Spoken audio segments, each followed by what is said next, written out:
Are you trying to sell your clothes on Poshmark and you just can't figure out why nothing is selling? Maybe you are just listing things from your own personal closet and you can't figure out why no one's buying anything, or maybe you're a reseller and you're going out to thrift stores and buying things and the items that you're buying are just sitting forever and ever. Well, I have 6 ideas of why you might not be making sales on Poshmark, and we're gonna talk about how to avoid them and start making more sales. So if that sounds like you and you wanna figure out how to jumpstart your closet again, stay tuned.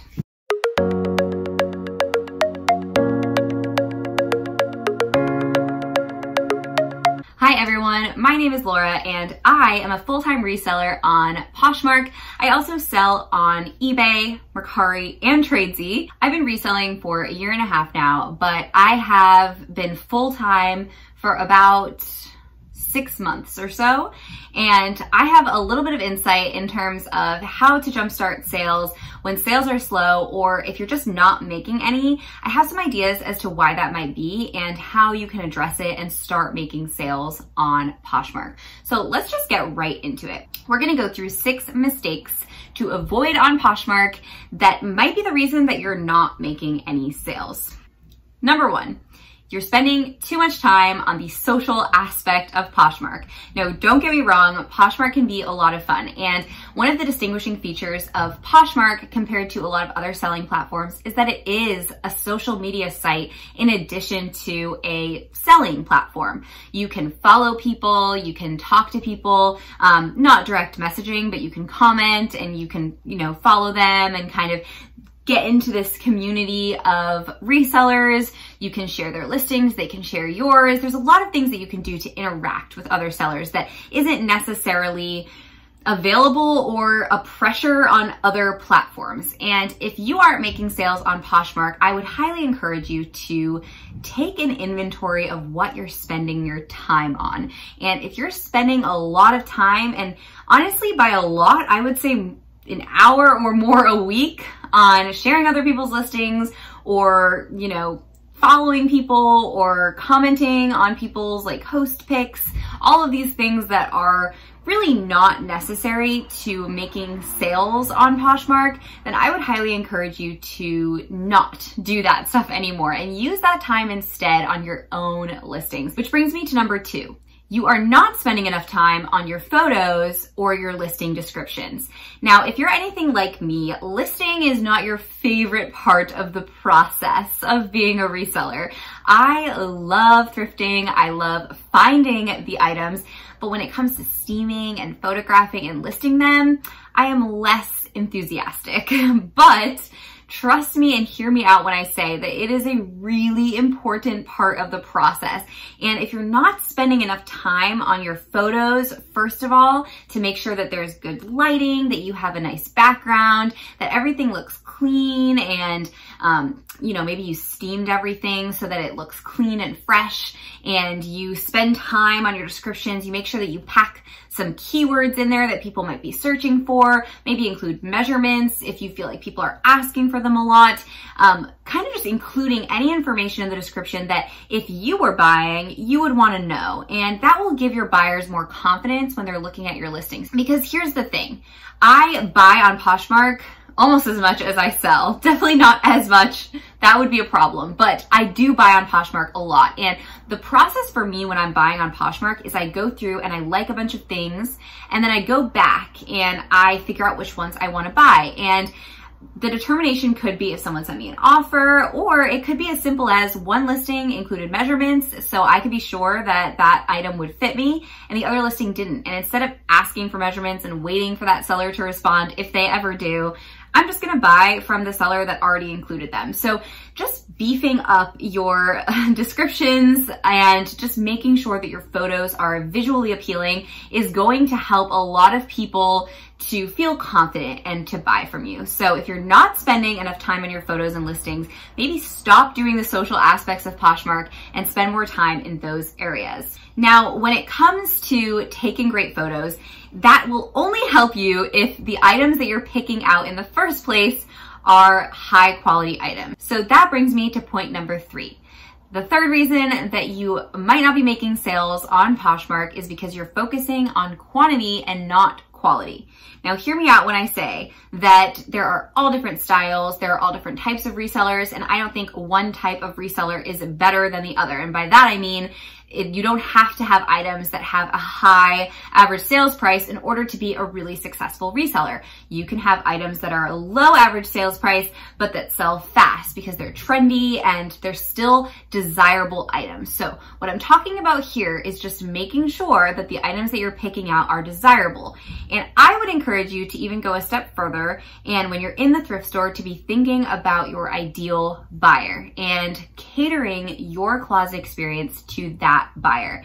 Now, what this will do is it will increase buyer retention. So you might get more repeat buyers. You might start seeing some buyers come back because you have a certain style in your closet that they find appealing. It will increase bundle sales because your buyer is going in there and seeing a lot of items that they like. So they might end up bundling them and buying more of them. And this will also help prevent you spending a ton of money on inventory that's going to sit forever.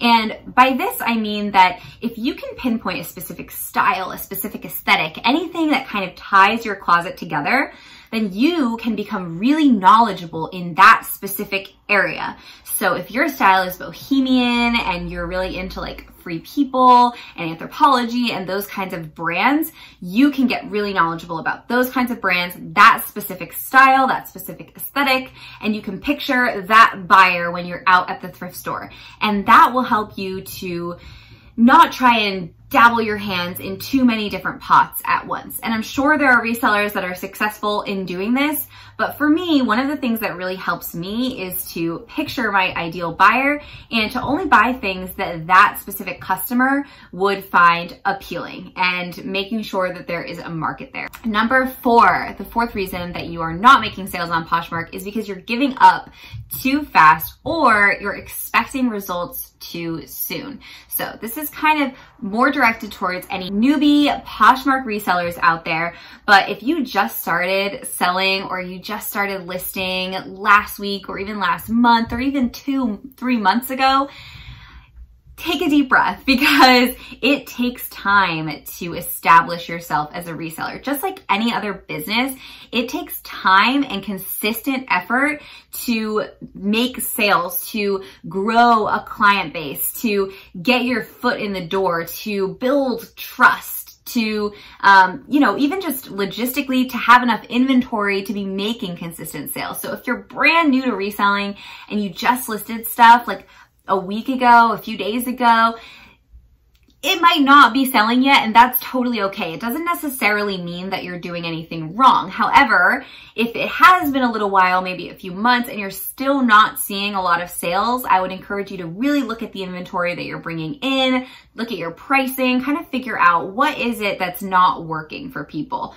Are people liking the item and just not buying it? In that case, it might be a price issue. Are people not liking it at all? In that case, it might be a photo issue, or it might just not be a desirable item. So, give it some time and don't try and rush the process. Try not to give up too soon and let the results start coming in. Let yourself try some new things out and see what happens, and just don't give up right away, because it is really frustrating when you feel like you're doing everything right and you're still not seeing results. But like I said, it will take time, and eventually you will get there if you're doing all the right things. Number 5, and this is probably the most important tip out of all of them, so make sure that you're listening to this one. You are not listing new items and or sharing your closet. And these are probably the 2 most important things that are required in having a successful Poshmark business. However, also included in that most important things category would be having items that people actually want to buy, but you still need to be listing new items regularly and sharing your closet. And the reasons for that are because when you're listing new items and sharing your closet, you are putting yourself right at the top of the algorithm, right at the top of the pack when people are searching. So you're getting new eyes on your items and you are bringing traffic into your closet. And that's the name of the game here. You want to be bringing as many eyeballs and as much traffic into into your closet as possible. And that's another reason why making your descriptions super keyword dense is important, and spending time on the descriptions and not just writing wore it once, too small, because that has no keyword. So if someone's searching for that exact dress, they're not going to find it because, you know, whatever they typed in isn't going to bring that result up.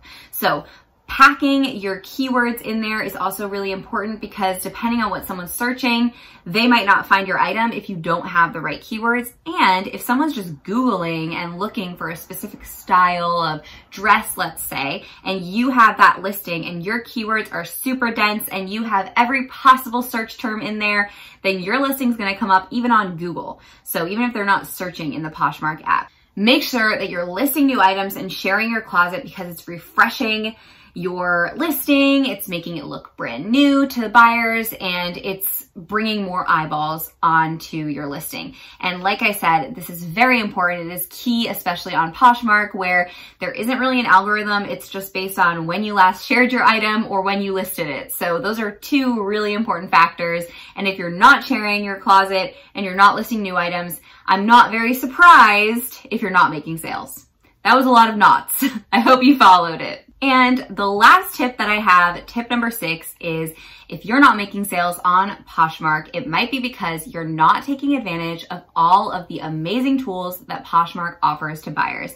And that can include offering shipping discounts. You can offer those off the bat now. You don't just have to wait until to send an offer to Liker. You can actually add a shipping discount into your listing.